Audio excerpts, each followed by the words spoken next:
হরে কৃষ্ণ, রাধে রাধে। মৌমিতা পরিবারে তোমাদেরকে জানাই অনেক অনেক শুভেচ্ছা ও অভিনন্দন।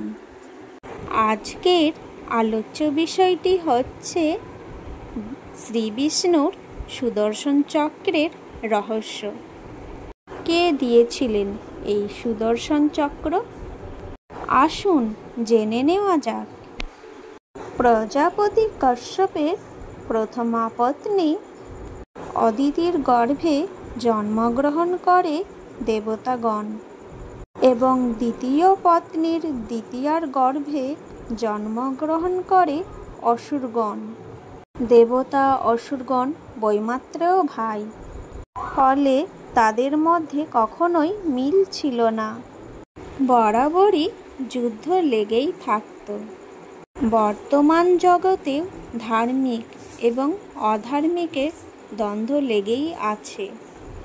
একবার অসুরদের সঙ্গে যুদ্ধে দেবতারা বাণ, শক্তি, মুষল ও কুন্তাদি অস্ত্রের আঘাতে ক্ষতবিক্ষত হয়ে এবং দারুণভাবে পরাজিত হয়ে ভয়ে রণস্থল থেকে পালিয়ে বাঁচলেন। পরাজিত দেবতারা তখন তাদের রক্ষাকর্তা হিসেবে শ্রী বিষ্ণুর কাছে আসলেন। দেবগণকে বিষণ্ণ দেখে বললেন, হে দেবগণ, এমন দশা তোমাদের কে করল? এরকম অবস্থা কেন? সত্য কথা খুলে বলো, আমি তোমাদের দুঃখ দূর করার চেষ্টা করব। এই আশ্বাস বাণী শুনে দেবতারা সব কথা খুলে বললেন, হে ভগবান, আপনি আমাদের গতি, এই জগতের কর্তা। আমরা দানবদের দ্বারা পরাজিত হয়ে আপনার শরণাগত হয়েছি। দানবদের বিনাশ করে আমাদের আপনি রক্ষা করুন। দৈত্যরা অজয় হওয়ার বর লাভ করেছে। হে দেবেশ, আপনার সূর্যমণ্ডলে উৎপন্ন যে চক্র ঋচমুনিকে নিক্ষেপ করেছিলেন, সেটি সেই মুনি কুক্ষিগত করে রেখেছে।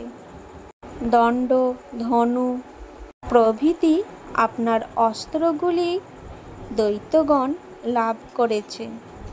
দেবাদিদেব মহেশ্বর জলাসুরকে বিনাশ করবার জন্য সুতীক্ষ্ণ এক সুদর্শন চক্র সৃষ্টি করেন। আপনি যদি সেই চক্রটি লাভ করতে পারেন, তবে এর দ্বারা দৈত্যদের বিনাশ করতে পারবেন।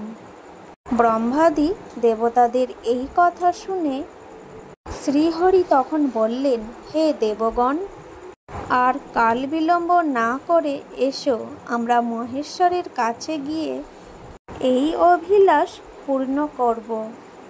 সেই সুতীক্ষ্ণ সুদর্শন চক্র লাভ করে অসুরগণকে সবান্ধবে নিধন করে তোমাদের পরিত্রাণ করব। এই বলে শ্রীহরি বিশ্বকর্মার দ্বারা মেরু পর্বতের তুল্য শিবলিঙ্গ স্থাপন করেন। রুদ্র মন্ত্রে ও রুদ্রমুক্ত দ্বারা স্নান করিয়ে যথাবিধি মতো পূজা করলেন। তারপরে শঙ্করের সহস্র নাম জপ করে প্রণাম জানালেন। এরপর 108টি পদ্মফুল নিয়ে একটি একটি করে পদ্ম নিয়ে রুদ্রায় নমঃ বলে শিবলিঙ্গের উপর দিচ্ছেন। তখন মহেশ্বর বিষ্ণুকে পরীক্ষা করবার জন্য পদ্মগুলি থেকে একটি ফুল হরণ করে নিলেন। একটি পদ্মফুলের জন্য পূজা সম্পূর্ণ না হওয়ায় চিন্তায় ভেঙে পড়লেন শ্রীহরি।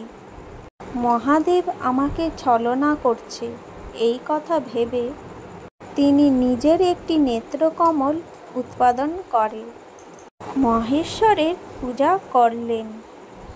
এই দেখে মহেশ্বর স্থির থাকতে পারলেন না। তিনি সেখানে আবির্ভূত হলেন। কোটি সূর্য যেন একত্রে মিলেছে। এই রকম শিবের থেকে জ্যোতি বের হলো।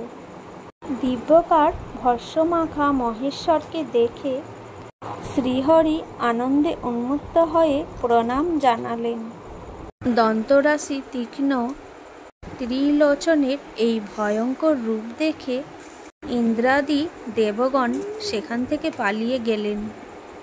সেই মূর্তির চারিদিকে 7 যোজন পর্যন্ত দগ্ধ করে ফেলল।